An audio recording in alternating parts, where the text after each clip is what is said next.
Not so beautiful picture last night. A contentious 3-hour community meeting, Gretchen, over a proposal to build a mosque or an Islamic information center just steps from ground zero.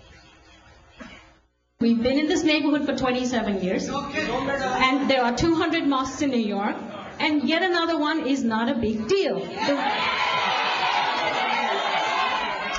To her, perhaps. That meeting ended in a nearly unanimous vote in favor of building the mosque. But is this the proper place, given that thousands of Americans were killed by terrorists in the name of Islam? Our panel wants to debate it, so let's let him do it. Former federal prosecutor Andrew McCarthy. He's the author of a brand new book, The Grand Jihad, Democratic Strategist.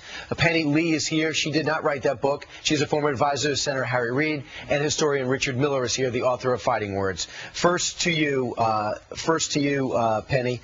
Should this be built?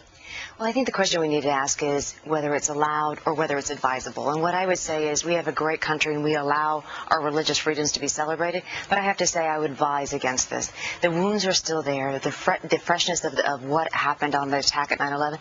I just don't think it's the proper place. Insensitive, Andrew? It's worse than insensitive. It shouldn't be built. There are 2,300 mosques at least in the United States. By contrast, in Mecca and Medina, there are not only no Christian churches, no synagogues, there are no non-Muslims. They're closed cities.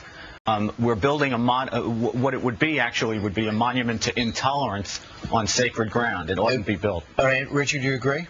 I do. I have to agree with Andrew. I would have to add that it takes more than a building permit in order to enter a community, and would add only to that they're raising, by report, $100 million from foreign sources for this.